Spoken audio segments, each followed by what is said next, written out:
ஐயா வணக்கம். வணக்கம் ஐயா. ஐயா சீமான் வந்து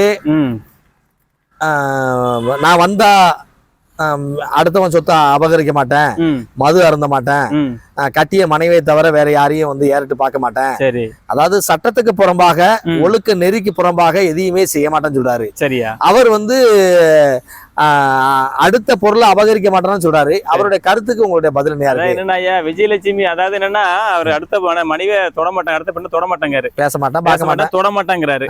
விஜயலட்சுமின்னு ஒரு பெண் இருக்கு. ஆமா, அதுகிட்ட கேட்டா என்ன வரும் தெரியும். ஓகே, அது ஒரு பக்கம் இருக்கட்டும். சரி, அடுத்த பொருளுக்கு ஆசைப்பட மாட்டேன், நான் அடுத்த பொருள் அபகரிக்க மாட்டேன்னு சொல்றாரு.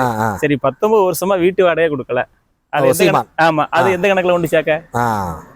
இவர் ஒழுக்க நிறைய பேசுறாரா? இல்ல ஒழுக்க நிறைய இருந்திருக்காரா இதை சொல்றதுக்கு? நான் மது அருந்த மாட்டாங்காரு, அப்போ தேநீரா குடிக்காரு. அப்ப இவர் மது அருந்தா உடல் பரிசோதனை பண்ண தெரிஞ்சு போவோம், எந்த மாற்றமும் கிடையாது. ஆமா, ஏன்னா அப்படி உள்ளவர் வந்து இவ்வளவு வாய்க்கிலேயே பேச வேண்டிய தேவையில்லை.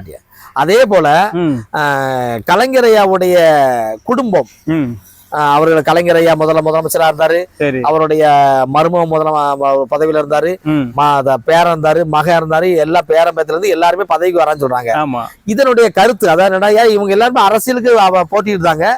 இவங்க போட்டிட்டாலும் அந்த பதவிக்கு வருவதற்கான முக்கியமான ஆட்கள் யாரு? அதாவது என்னன்னா முக்கியமான ஆளுன்னா முதல்ல முக்கியமான ஆளு அப்படின்னு எடுத்துக்கிட்டா மக்கள் தான் காரணம். இதுல வந்து இதுல எனக்கு பின்னாடி அவருக்கு பின்னாடி கலைஞர் பார்த்தா செய்தாங்க, இல்ல ஸ்டாலின் பார்த்தா செய்தாங்க அப்படிலாம் கிடையாது. இதற்கு அவங்க ஆட்சி அமைக்கிறது காரணம் மக்கள் தான் தேர்ந்தெடுக்கிறாங்க. இத நீங்களோ நானும் தேர்ந்தெடுக்கல, மக்களால் தேர்ந்தெடுத்து அவங்க பதவியில தூக்கி வைக்கிறாங்க. ஏன்னா நீங்க சொல்றது இப்போ ஒரு வாசமான பேச்சு என்னன்னா, ஒரு அரசியல் கட்சி அவங்க உருவாக்குறாங்கன்னா அதுக்கு தலைவர் பொருளாதாரம் எதுனால அவங்க உருவாக்கிக்கலாம். ஆமா, ஆனா மக்களால் தேர்ந்தெடுக்கப்பட்ட எந்த பதவிக்கும் மக்கள் தேர்ந்தெடுத்ததான் முதலமைச்சராக முடியும், ஒரு எம்பி ஆக முடியும், ஒரு சட்டமன்ற உறுப்பினரோ ஒரு கவுன்சிலரோ வார்டு பஞ்சாயத்து உறுப்பினர். அப்ப இது கூட இந்த அடிப்படை அறிவு கூட இல்லாம ஏதோ கலைஞர் வந்து 60 வருஷமா இருந்தாங்கன்னு சொல்றாரு. அவருடைய எப்படி இது வந்து முட்டாள்தனமான பேச்சு.